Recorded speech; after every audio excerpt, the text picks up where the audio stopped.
బీహార్లో 4 నెలల్లో అసెంబ్లీ ఎన్నికలు ఉండగా కేంద్ర ఎన్నికల సంఘం చేపట్టిన ఓటర్ల జాబితా సవరణ తీవ్ర రాజకీయ దుమారం రేపింది.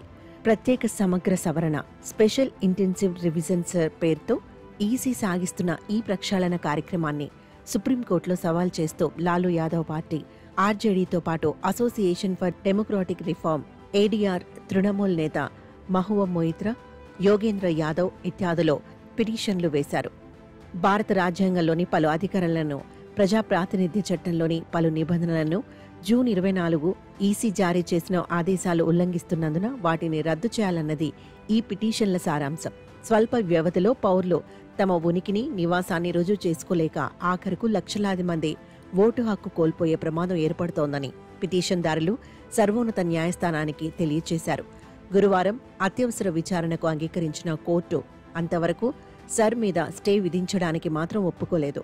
మోదీ ప్రభుత్వం అమితంగా ఆధారపడే ప్రతి సంక్షేమంతోనూ అనుసంధానించే ఆధార్ కార్డు కానీ, ఎన్నికల సంఘం స్వయంగా జారీ చేసిన ఓటరు గుర్తింపు కార్డు కానీ ఈ స్పెషల్ ఇంటెన్సివ్ రివిజన్లో పౌరులు సమర్పించాల్సిన అధీకృత డాక్యుమెంట్లు జాబితాలో లేవు.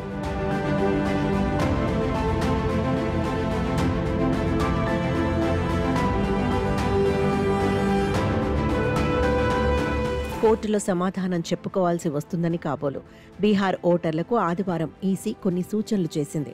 జూలై 25 కల్లా అధీకృత డాక్యుమెంట్లు చూపించకుంటే ఓటర్లను జాబితా నుంచి తొలగిస్తానని ఈసీ అంటోందని విపక్షాలు విమర్శిస్తున్న నేపథ్యంలో ఆదివారం కొన్ని పత్రికల్లో హిందీలో ప్రకటనలు విడుదల చేసింది.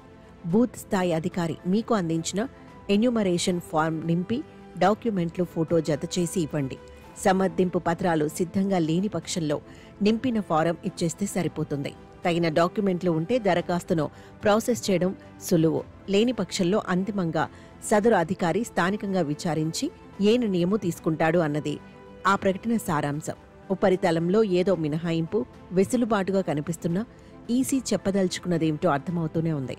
2003లో సర్ జరిగింది కనుక ఆ తర్వాత ఓటర్ల జాబితాలో చేరి వచ్చిన వారి పుట్టుపూర్వోత్తరాల్ని పరీక్షించి అర్హులు కాని వారిని ఏరివేయడం ఈసీ ఉద్దేశం.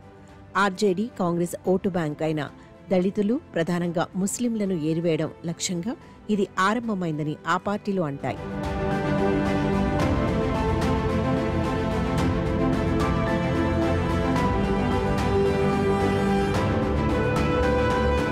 మయన్మార్, బంగ్లాదేశ్ల నుంచి బీహార్కు అక్రమ వలసలు అత్యధికంగా జరిగిపోతూ మరోపక్క లక్షలాది మంది బీహారీ యువకులు ఇతర రాష్ట్రాలకు ఉపాధికి వలసపోతున్న తరుణంలో జాబితాను ప్రక్షాళించకపోతే ఎలా అన్నది ఈసీ, దాని సమర్థకుల వాదన. 2003 జనవరి 1 తర్వాత జాబితాలోకి ఎక్కిన వారందరినీ ఈసీ అనుమానిస్తుందని అర్థం. అంతేనా, ఆనాటి నుంచి నేటి వరకు జరిగిన 5 పార్లమెంట్, 5 అసెంబ్లీ ఎన్నికల్లో వీరంతా అక్రమంగా ఓటేశారని కూడా ఒప్పుకున్నట్టే.